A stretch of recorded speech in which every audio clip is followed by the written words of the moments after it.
Good afternoon, everyone. Welcome to the latest IRIS webinar. This is your host, the IRIS Swiss Army Knife, aka Andy Frisetto, speaking to you from the Incorporated Research Institutions for Seismology headquarters in Washington, D.C. If you're not familiar with us here at IRIS, we're a nearly 30-year-old consortium of universities and also, by virtue of that, an NSF-funded science facility that operates programs that enable Earth scientists to perform uh, an advanced wide spectrum of geophysical research. And so, and that particularly has an emphasis in seismology.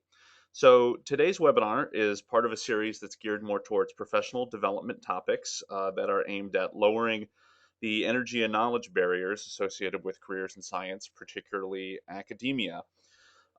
These webinars are recorded and archived on the IRIS YouTube channel, which is what I have displayed here on the screen. It's a YouTube user channel IRISENO, and that's our education and public outreach YouTube channel. And they're under a playlist called Webinars and Long Earth Science Lectures. There's some additional bonus uh, long lectures that aren't just webinars in there. So, just some ground rules if you haven't been part of this before. Only the presenters in this case, and I are going to be speaking today. If you have a comment or question as the webinar unfolds, we certainly want to hear it. So, if you want to ask it, please clearly type it into the question box that's on your webinar control panel. And so that's about halfway down on the little floating menu that you have there, and that will come through to me, and you will be able to ask your question. I will read it to the presenters, and they will answer it. If there are any similar questions that are asked along as the webinar goes on, I may try to combine those, or if it's already been asked, I may skip that. If the webinar crashes, this is something that's already happened once, I'll reboot it. Um, you just need to sit tight for a minute or so and then click on the same link that you got when you initially registered for the webinar. Also, it helps for me to know if there are groups out there watching this. So if there's more than one of you in a room sitting in front of a computer, if one of you would give me a head count, either through the question box or in an email afterwards, I would really appreciate it. It's good to know beyond just the one person who registers who's watching. So that's all I want to say related to how this works. If you have any questions during the webinar, feel free to ask it in the question box and I can answer you while that's going on. I want to introduce today's speakers. They're doctors Lina Patino and Justin Lawrence, who join us from just across the Potomac River at the NSF headquarters in Arlington, Virginia. The first person, Lina, is the program director for education and human resources at the Division of Earth Sciences at NSF. A few of you here may recognize Lina, as she is the person who oversees the NSF postdocs for Earth Science. Lina joined NSF from Michigan State University, where she was a faculty member who studied the chemistry of subduction zone magmas, among other topics. Justin, our second presenter today, is a Science and Technology Policy Fellow of the American Association for the Advancement of Science. He is assigned to NSF, where he is working on broader impacts and interagency energy issues. Justin received his PhD following that with an NSF awarded postdoc at the University of California in Berkeley, where he analyzed environmental assessments of California watersheds and studied the water infrastructure of the United States. So without further ado, I want to introduce Lina and Justin, who are going to present today on broader impacts in the Earth Sciences Division of the National Science Foundation. And Lina and Justin, I am going to unmute you right now. So stand by. All right, you guys should be live audio. Thank you, Andy.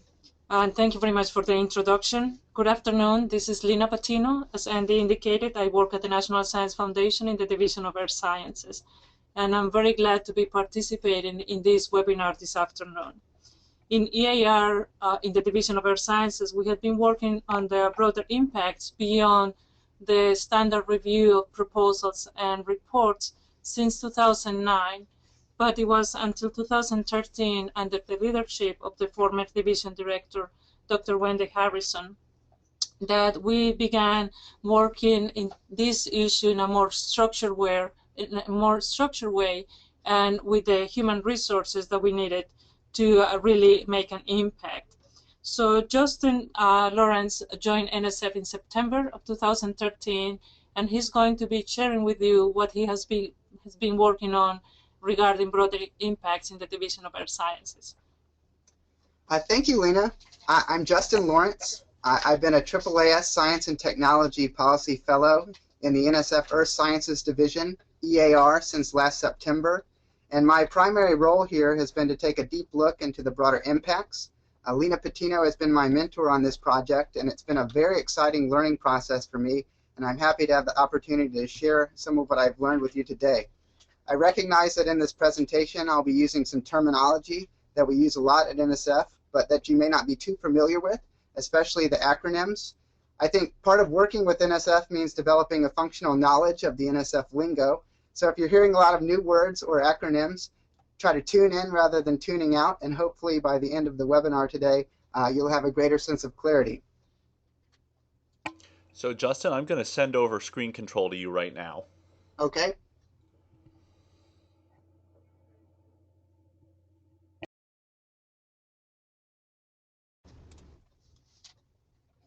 So can you see the first slide now? Yeah, that looks good. Okay, great. This is the organization of the presentation. I'll start with a brief high-level introduction to broader impacts at the National Science Foundation, and then spend the bulk of the time talking about some of the exciting activities that we're doing in the Earth Sciences Division to identify gaps and improve impact. As you can see in the conceptual figure on this slide, our approach includes portfolio analysis, in-reach, outreach, and panel surveys, which we think of as a blend of both in-reach and outreach. So the challenge at NSF is that the budget is insufficient for all proposals that are worthy of support. Because of this, NSF has had to develop review criteria to distinguish among meritorious proposals. For reasons of politics and policy, NSF has had to consider criteria other than simply good science. That is, the broader social utility or potential of the research, and these are now known as broader impacts. NSF has fought a continuing battle to clarify the criteria since the Foundation opened its doors in 1950. The most recent revision on January 14th of last year put broader impacts on par with intellectual merit, stating that the intellectual merit and the broader impacts should be considered in the review using the same elements. The purpose of this revision was really to place more emphasis on broader impacts. This is because in an increasingly constrained fiscal climate, NSF officials are under mounting pressure to demonstrate that they are wise stewards in investing taxpayer dollars. Broader impacts really help with this.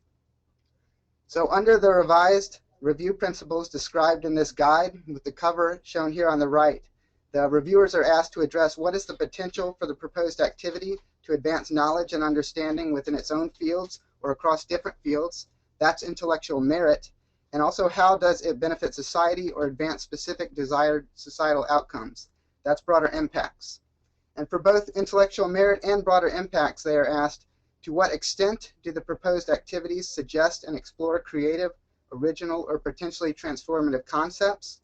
Is the plan for carrying out the proposed activities well-reasoned, well-organized, and based on a sound rationale? Does the plan incorporate a mechanism to assess success? How well qualified is the individual team or organization to conduct the proposed activities? And are there adequate resources available to the principal investigator, that is the PI, either at the home organization or through collaborations to carry out the proposed activities? So you can read the review criteria I just described in the official NSF grant proposal guide and spend some time cogitating over it, and you should do this. But in the meantime, I've distilled out 4 key design principles that I think can really help you be successful. The first is creative, original, or potentially transformative. In other words, you need to have a good idea that pushes the frontiers, not just for the research, but for the broader impacts as well. Second, you need to have clear goals with a specific implementation plan. Third, you need to develop partnerships with complementary expertise. And last, you need to demonstrate that you've thought through what resources you need to do the work well, and your budget should reflect this. To be successful, you really need to think about broader impacts with the same rigor as you think about the research portion of the proposal. It is perfectly acceptable to ask for the funds that you need to do your broader impacts well. So now I'm going to move on to discuss broader impact activities in the NSF Earth Sciences Division, EAR. We are actively engaged here in EAR in the assessment and provision of resources related to broader impact activities. The expectation is that PIs will contribute to the body of knowledge on this topic, and that the actual activities that PIs complete should be impactful. So I started collaborating early on with Paul Morris. He's an information technology guru on staff here in the Office of International and Integrative Activities. This has been a very exciting learning opportunity for me. I'm using his text mining tools to examine the broader impact activities in the awards, declines, and final reports from the 6-year period 2007 to 2012. This period serves as a baseline before the new review criteria went into effect. I'm focusing on understanding what's going on in EAR, but also comparing this data to other directorates across the foundation to see what we're doing, how what we're doing compares with what's going on in other areas of science. So this is thousands of proposals and reports that we're able to analyze. The approach is based on 100 strategically selected keywords that describe the 5 NSF broader impacts criteria, which I'll talk about next. So here you can see the 5 NSF broader impacts criteria that were posted on the official NSF website. Advanced discovery and understanding while promoting teaching, training, and learning. Broaden participation of underrepresented groups. Enhance infrastructure for research and education. Broad dissemination to enhance scientific and technological understanding. And benefits to society. A key point here is that there is a very wide range of activities that can be considered broader impacts. However, any given project should not try to do everything. It is always better to have a clear, well-defined plan that's fit to the scope of the project. In crafting your broader impact statement, think about what activities you're already doing that you're good at and how you can package and account for them as broader impacts while pushing the edge of the envelope from what you've done before. The terms on this slide are compiled from multiple sources, including an intern who manually read hundreds of proposals in EAR in a single fiscal year and came up with a set of terms, as well as conversations that I've had with program directors and a clustering algorithm that I used in text mining of proposals across the entire foundation. This list of terms is not comprehensive, but it is reflective of the very wide breadth of excellence in NSF broader impacts. It captures some of the most common activities as well as some of the exciting activities that are just emerging into the broader impacts playing field. Some of these terms are associated with NSF-funded programs that were active at the time the proposals were submitted, but are no longer active. For example, DLEAS, OEDG, and GK12. I'll use these relics of NSF programs to point out a largely underutilized opportunity, and that is leveraging resources through partnerships with existing NSF-funded programs or centers to enhance broader impacts. You should really seek out such opportunities. Here you can see these keywords with their sizes proportional to their abundance in EAR awards. It's fairly obvious which activities dominate. Looking 3 to 5 years down the road, we'd like to see some of these terms appear larger than they currently are. If you want to come up with something that stands out as creative, original, or potentially transformative, be thinking about what gap you can fill in this landscape. Where can you, with your talents and potential partnerships, make the biggest impact? This slide gives you a window into the richness of data that we are generating using the text mining tools. These are the same broader impact terms as on the previous 2 slides. You will notice that there are some asterisks, apostrophes, and other symbols. These allow us to capture singular, plural, and other forms of each word or phrase. These blue lines represent the trend over time from 2007 to 2012 in the portion of EAR awards that mention each term, with the final data point indicated by a red dot. For graduate students, on the top left, for example, there's very little change over time. In 2012, 56.2% of awards in EAR mentioned graduate students. For broader community and blogs, in the top right, as another example, The prevalence of these activities in EAR awards has been increasing. However, they're still present in only a small portion of the awards. In 2012, 4.6% of awards mentioned either of these terms. The color dots to the left of each term indicate which of the 5 NSF broader impact criteria the term fits under. In these two pie charts, you can see the relative abundance of terms among the 5 NSF broader impacts criteria. On the left are EAR awards, and on the right are final reports. This is part of an effort at NSF to better hold people accountable for what they say they're going to do in their proposals. This figure shows that some categories are underreported in the final reports, such as broadening participation of underrepresented groups and enhancing infrastructure for research and education.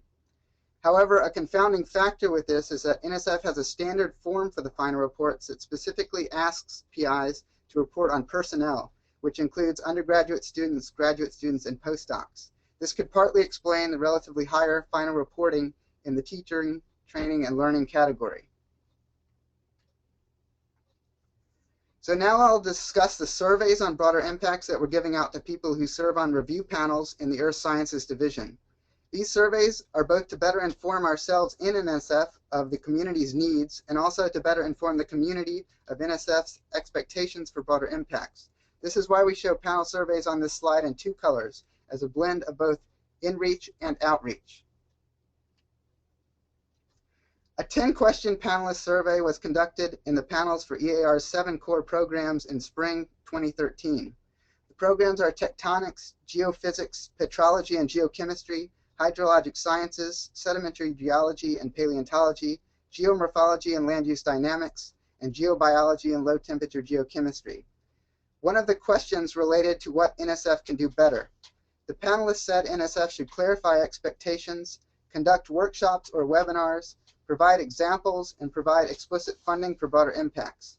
EAR is really trying to respond to the community's needs by doing all of these things. We are repeating the same broader impact survey again this year to see if we're moving the needle on this. So here you can see some of the data that came out of the first survey, which included 57 panelists. It appears from this first round that having a plan that incorporates a mechanism to assess success is the area with the most room for improvement. A key point to note, however, is that these proposals were submitted to NSF before the revised merit review criteria went in place in February last year that drew greater attention to broader impacts. These data are our baseline, and we hope to see improvement over time in surveys done this year and in future years. The feedback from the community is very valuable on this. So next I'll talk about the in-reach that we're doing in EAR. We have been holding staff meetings specifically devoted to broader impacts. I've also been meeting with program directors individually to discuss text mining data on broader impacts for their program and to listen and learn from their perspectives on broader impacts that they've acquired through years of experience as both PIs and program directors. I can't show you all the program level data today, but the snippets here can give you a sense of how we are trying to gain a better understanding of the broader impact cultures and values in different programs in EAR. This is an approach that is informed by actual data. I chose to present some information from the Geophysics and Tectonics program because I thought it would be the most relevant for the audience in this webinar. Here you can see for both programs a portion of awards that mention at least one of the search terms that describe the different broader impact criteria. This slide also illustrates a general pattern. Within programs, the advanced discovery and understanding while promoting teaching, training, and learning criteria tends to be the highest represented, whereas the benefits to society criteria tends to be the least represented. However, the magnitude and the variability of these differences among programs is very interesting and is ripe for further exploration. Just to drive home this idea of broader impact cultures and values in a different way, here you can see word clouds of the activities in the Geophysics and Tectonics program. We are using many of these sorts of visualizations to gain a clearer understanding of broader impacts in EAR. One of the things that caught my eye in these figures was the size differences between undergraduate students and postdocs between these two programs, as well as the relative sizes of terms describing broadening participation. Underrepresented groups, minorities, and women, for example. Now we'll move on to the final component of our project on broader impacts in EAR, and that is outreach. We are providing examples of broader impacts in the division's newsletter EAR to the ground. To reiterate, examples are something that panelists asked for in the survey, and we are responding to their request. There was also a Future of Undergraduate Geosciences Education Summit this past January that I'll talk more about, and an early career workshop being planned for this summer. Here again, workshops were something that the panelists asked for, and we are responding to their requests. So the division's newsletter, EAR to the Ground, is available on our website. It comes out quarterly. We have had 5 editions so far, starting in spring 2013, that have specifically had a broader impact section. The examples we provide are illustrative, not comprehensive. They range in scope, audience, and approach. The common themes that you should think about when reading and hearing about these projects is that they engage relevant partners during the planning, implementation is focused on the audience, and there are follow-up activities. The PIs don't just parachute in to give a lesson and then leave. Their effort must be sustained over time. So to reiterate, there are lots of different types of broader impacts, and any single project should not try to do everything. A key take-home point here is that broader impacts should be as well-informed, planned, and executed as the research projects. I'll now step through 3 of the examples that were written up recently in EAR to the Ground, just to give you a flavor. If you want to learn more about these, I encourage you to go to the newsletter and read about them in more detail, and if that's not enough for you, then contact the PI of the project. In this project here, Bruce McFadden took a group of high school teachers to Panama for 2 weeks where they engaged in field work and developed curriculum that they could take back to their classes in the United States. This project had close partnerships with high school administrators in the U.S. It involved training activities before the trip and follow-up activities after the trip to ensure that the teachers had sufficient access at all stages to the expertise and resources needed to develop their new curriculum. Dr. McFadden requested funding for everything, including pre-trip, the actual trip, and post-trip activities. This next project is the Skate Lab, led by PI Adrian Lenardic at Rice University. Skate Lab is a collaborative of skaters, scientists, artists, and educators whose mission is to promote the power of experiments for learning. Annotated images and movies are created that can be used by K-12 and university educators to present scientific ideas through an activity that the students are interested in. That is, skateboarding.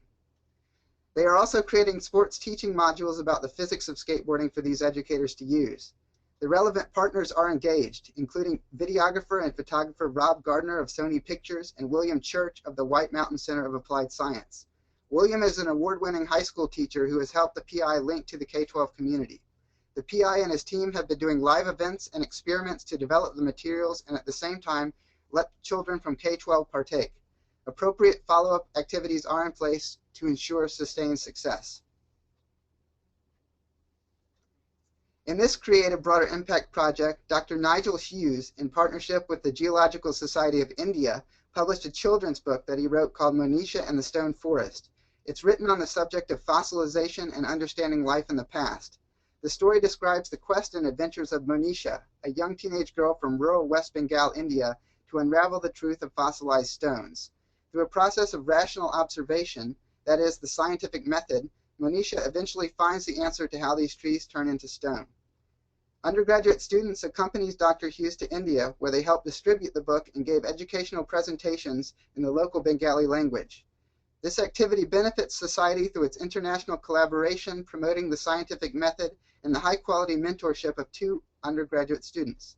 Moreover, the selection of these students broadened the participation of underrepresented groups in science, which is important for ensuring that a diverse set of worldviews is represented in the future scientific workforce. The Future of Undergraduate Geosciences Education Summit meeting took place from 10 to 12 January this year at the Jackson School of Geosciences in Austin, Texas. The objective of this gathering was to begin the process that would develop a vision and roadmap for the community on undergraduate geosciences education. Participants brought to the surface key issues that the community needs to work on. These participants represented community colleges, undergraduate serving institutions, research universities, businesses, professional societies, and government. The discussions that began at this conference are still ongoing. I encourage you all to visit the conference website shown on this slide, and if you know anyone who went to the conference, to talk to them about it.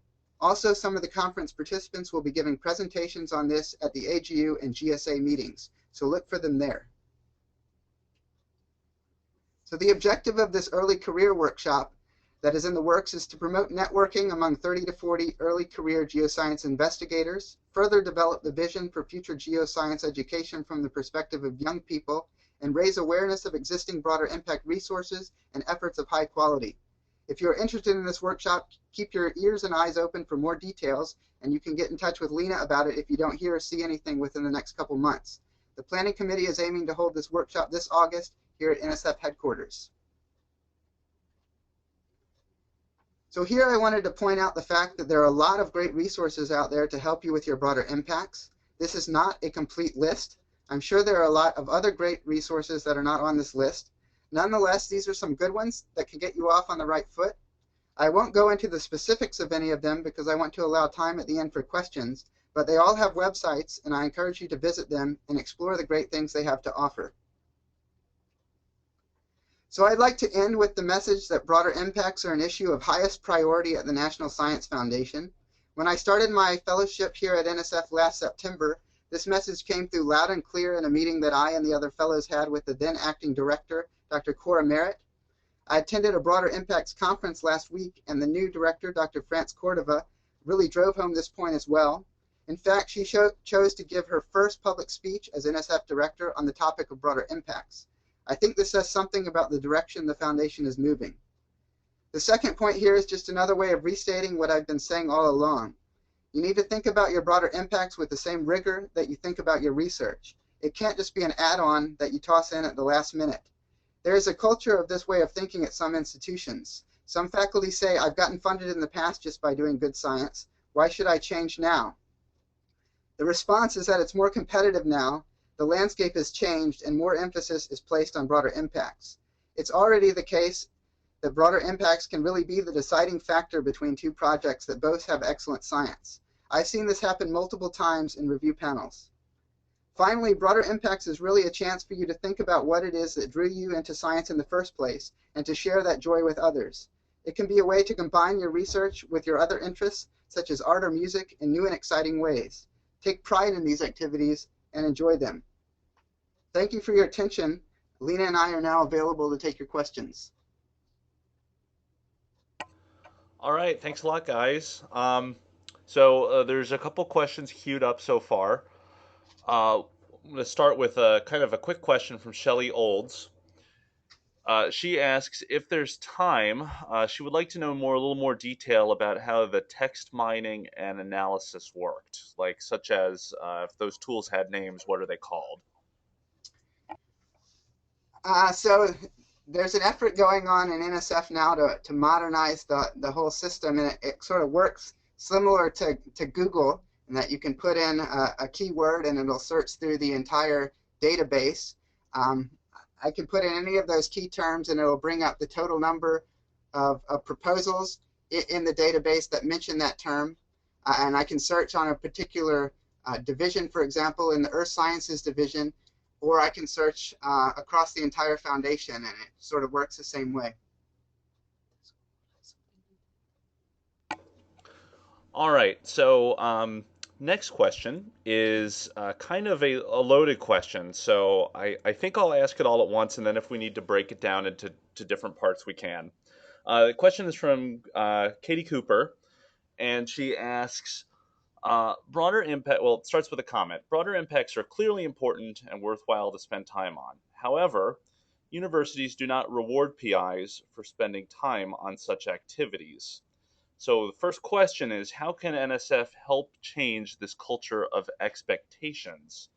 Just funding a PI with strong broader impacts is not enough, i.e. the outcomes may never happen to the intended extent because of the criteria for T&P in universities, teaching and research, I suppose.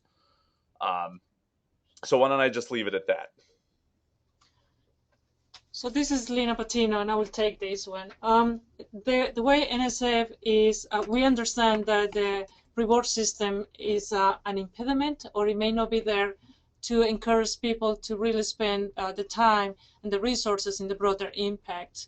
However, we see that culture changing. We see that institutions, high research institutions, are now creating offices that provide support for the investigators to implement and design these broader impacts. So institutions are putting human and funding resources themselves to help facilitate that. And as Justin indicated, the system is changing when the resources at NSF are limited, and proposals that have equal intellectual merit, the discriminating factor now is being the broader impacts. So in a sense, that will be an incentive for institutions to help and to recognize that the broader impacts are getting to be the distinguishing factor among proposals. It will take time to change the culture of academia to recognize that this importance, but we're seeing that some leader institutions are recognizing this. And I also think that universities may not directly say they reward broader impacts, but they definitely reward PIs for their ability to bring in grants. And if you have a strong broader impact statement, that is going to directly increase your ability to get grants. Okay, thanks, guys. Next question is from Kirsten Koznicki, and Kirsten's question is, how different are the expectations for postdoc rather than PI broader impacts? So the postdoctoral fellowship solicitation actually has some specific language about activities that we expect the postdocs to get engaged in.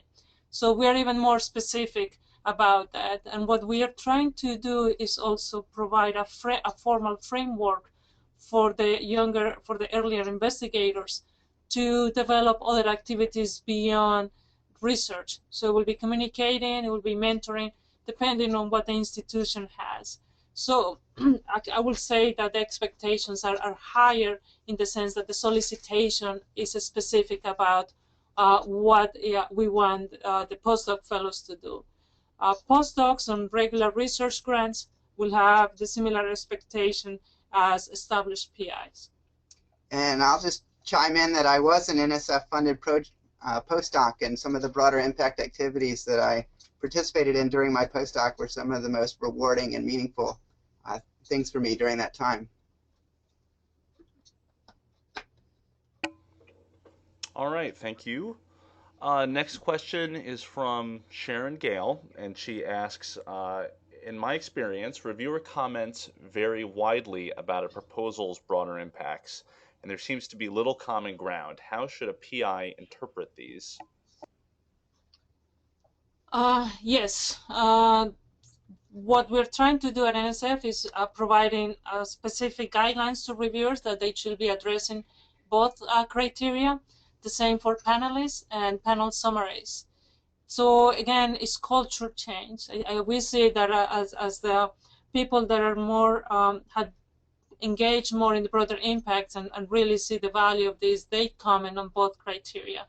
But the review template specifically asks reviewers for this, the time and the depth of the depth of their comments on these activities. It depends on them, and we can only provide the guidance, and that's where we do it. We are part of the enrich we are trying to do with the program directors is that they do provide comments to the PIs on both the intellectual merit and the broader impacts, and we think that in earth sciences our program directors are adhering to this guidance.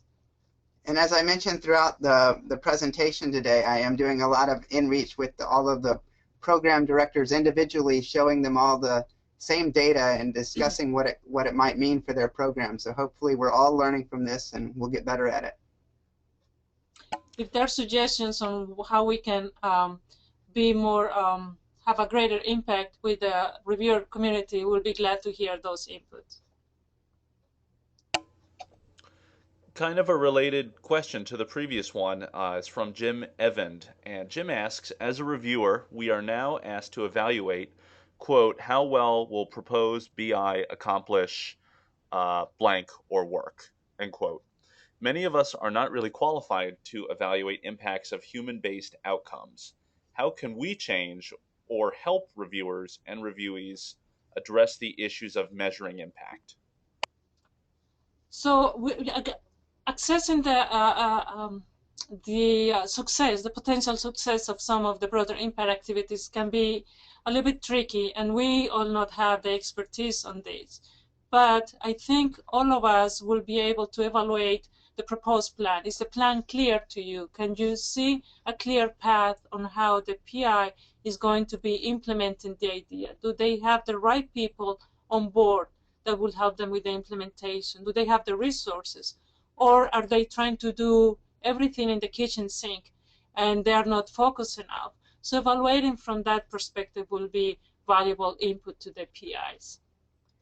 Yeah, I talked a lot about the value of partnerships, and if the PI doesn't have the expertise to themselves evaluate the broader impact activities, then it would behoove them to have a team member who is skilled in those areas that they include in their project.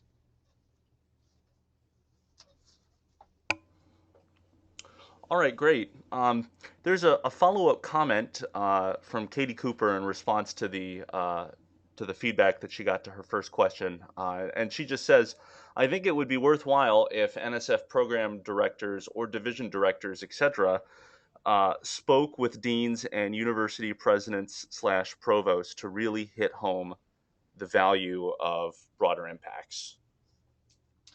We agree, and as just indicated, the NSF director has begun that conversation in public forums, but we can emphasize of the division directors, assistant directors, and program directors that whenever we talk with administrators and faculty to promote both the intellectual merit and broader impacts. And I mentioned I just attended this Broader Impacts Infrastructure Summit, which was last week here in Arlington, and it pretty much was exactly that. They had panels of division directors and program officers talking to university presidents and deans from colleges across the country.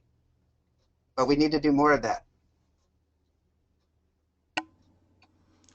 Okay, great. Next question is from Justin Brown, and he asks, or he starts with a comment: "I am concerned that the panelists that review could give a hoot about broadening participation for, say, for example, African Americans, and just do not believe it's worth the effort.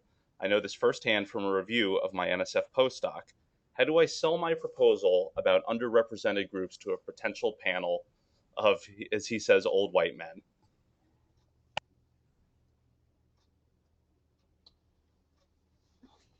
I think the approach or my suggestion will be to indicate why it's important for the scientific community to have diverse perspectives. And there is diversity, it can be taken in many different ways. There is ethnic and racial diversity, there is socioeconomic diversity, there are international experiences, there are disciplinary diversity.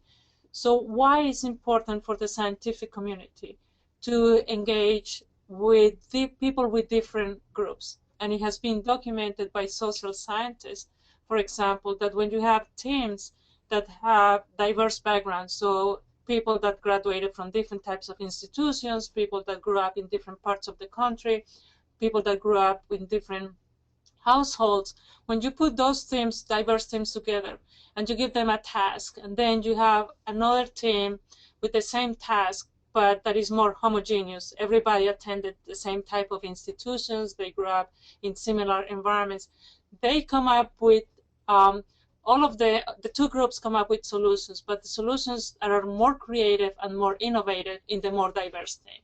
And that is documented in sociology. So what we're need to convey to our colleagues and our other scientists is that the benefit to science in diverse teams is very important.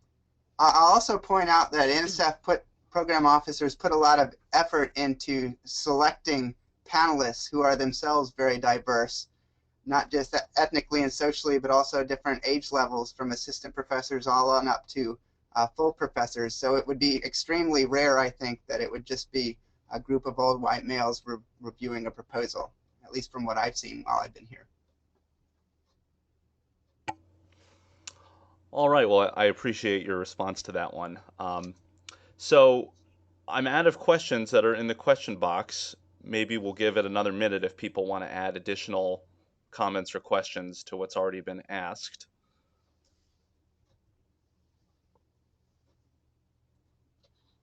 While we're waiting for questions,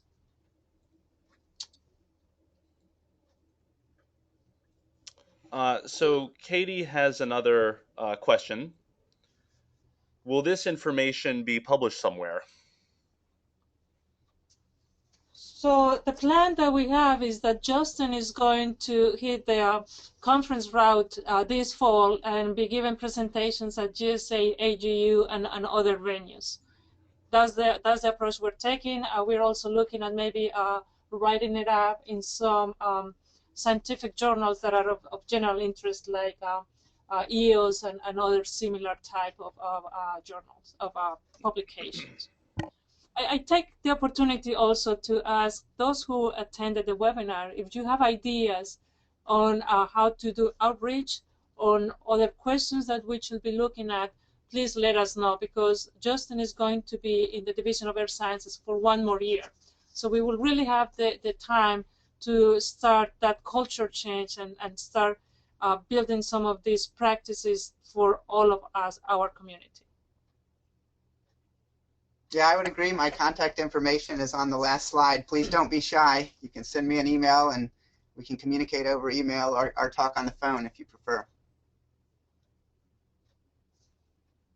We've got another couple questions that have come in. Next question is from Sharon Gale, and she asks, can we ask for additional summer salary to perform broader impacts-related activities, or is there a cap on summer salary months? So for awards in general, not only the research or the broader impacts, the guideline is that 3 months of summer salary is the cap. But in that summer, you can be doing not only science but also broader impacts. If there is need of additional salary beyond the 3 months, then a conversation with the program director is appropriate.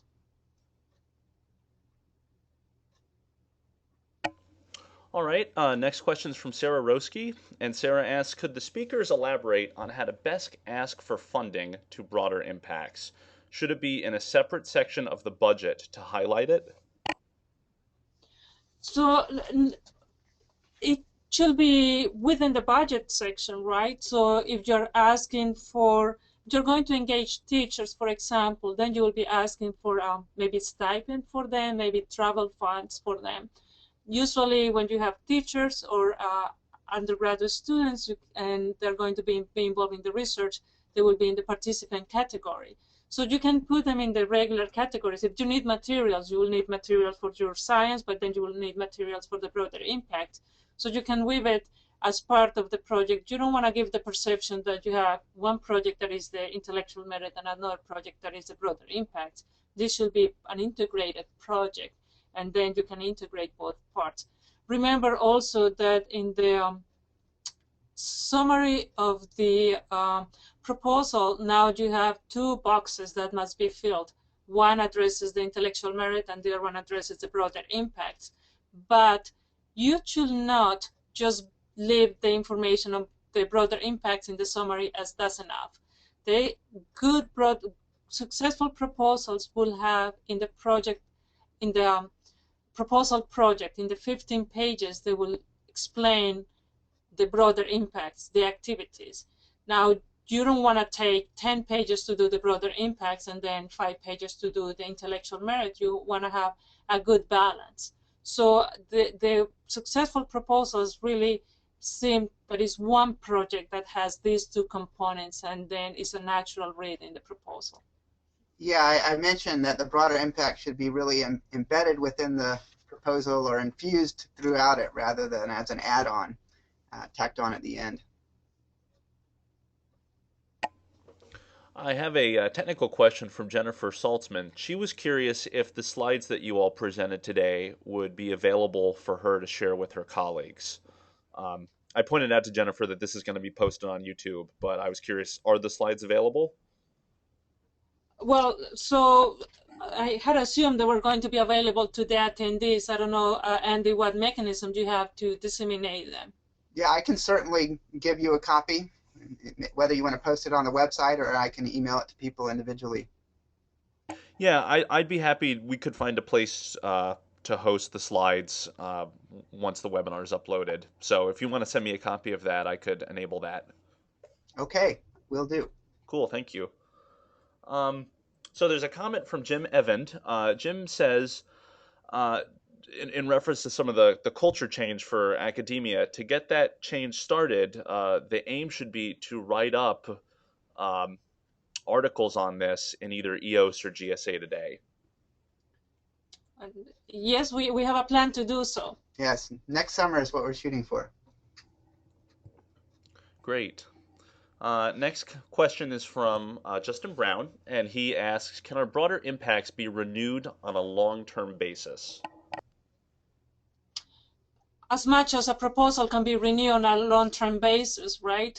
So Justin indicated at the beginning that the broader impact should be thought of in the same light as the intellectual merit.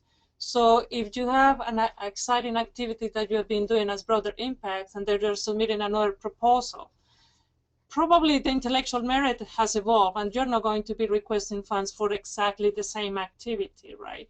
So the same should be with the broader impacts. If you had a good activity and it was successful, how can you grow? How can you gain more? Can you reach more people doing something differently? The same thing will be with the broader impact. So if you have something good and working, probably program directors will be asking, so what's new about it? What additional component are you doing? Have you disseminated your results from the previous broader impacts? So think of it in the same way.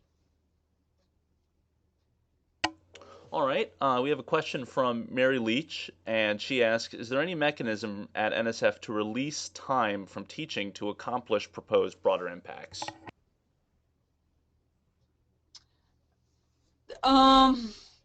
That means requesting for salary. And again, I will talk to the program director about that. It is not, so people that are submit proposals from primarily undergraduate institutions where they have heavy teaching loads, they do get some release time to work on the research project. So I will apply a similar rationale to the broader impacts.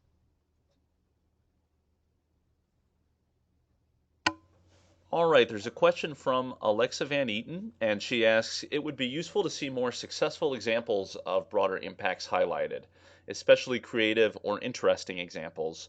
Besides the quarterly issue of Ear to the Ground, where is it possible to find more of those? Well, we're currently thinking a lot about what would be the most effective way to distribute this type of information. Certainly all of the abstracts of NSF awards are available on the website, and all of them say something about the broader impact activities that, that are going on. One thing that we're thinking about is associating each of our keywords that I showed on the slides with some of the existing award abstracts. If you do have any ideas for more effective ways to share these examples, I'd be very interested in hearing.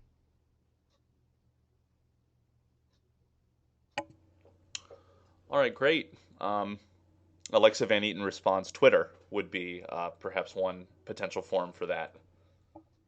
All right, I have a lengthier question here from Dylan Ward, and he starts, with the increased focus on broader impacts, it can feel like the science is getting squeezed out. Not only do we have to devote more proposal space to it, now more planning and execution time is expected as well. Many of us teach, mentor grad students, do university and community service, etc., and have limited enough research time as it is. While I understand the importance of outreach activity, is it really the best policy to have people trained as scientists taking on more and more outreach at the expense of doing the actual science? So the NSF mission is to support the basic scientific research for the nation, and then to also the science that the basic science in multiple disciplines. So the science is the primary mission to NSF. However, we recognize that things are changing. And as Johnson indicated, budgets are getting tighter. So we are being pressured for multiple places to make sure that we are good stewards of the science. I think, and this is a personal perception, is that the time when the scientists should not communicate the value of the science, the excitement of the science to other audiences, that time I think, has passed. And we need, there are multiple issues why geosciences in particular is important and relevant to society. And we need to make sure that we are able to communicate with all these audiences. So I recognize the time constraints that scientists have to do all the responsibilities they do. That's why we are so insistent that building the partnerships will be important. Then using the people in the research teams that are interested, are good, and looking for activities that make sense for the research team. We are not asking everybody to go and write a storybook and go to India and disseminate it. But what we are asking is that think on why we should care about the research that you're doing and how you're going to transmit that to others who should care about it. And again, partnerships, partnerships, partnerships. I think for the geophysics community, the seismology community in particular, IRIS plays an important role that can help facilitate many of these activities as well. All right. We're down to the second last question. It's only one question left again. It's from Sharon Gale, and Sharon asks, it is worth noting that supporting or partially supporting an undergraduate intern in consort with the IRIS or other IRU projects is another avenue to pursue broader impacts and generally strengthen a research team. So I guess more of a question than a comment, or more of a comment than a question. And we agree with that comment. All right. Well, if I don't see any other questions appear in the window as I'm wrapping this up, I guess I would encourage anybody if they have additional questions or comments, are they welcome to contact either you, Justin, or you, Lina? Yes, of course. Yes, definitely. Please. My email is not displayed here, but it can be found easily at the website, and it's L from Lina, Patino, P as in Peter, A, T as in Thomas, INO, at nsf.gov. Great. Well, I want to thank you two both for being available and willing to give this presentation today. I think it was really useful and very interesting. And I want to thank everybody in the audience also for the great questions and the dialogue that was had in the Q&A. This was one of the livelier Q&A sessions that we've had, so I think that's always a good sign. Andy, thank you very much for the opportunity to give this webinar. It's actually the first one we're given on the broader impact, so we really appreciate this opportunity. Yes, My thank you. pleasure. Yeah, thank you guys both. I really appreciate it. So I think with that note, have a good afternoon, everybody, and this will be posted on YouTube probably by the end of the day. Thank you. Yep, take care.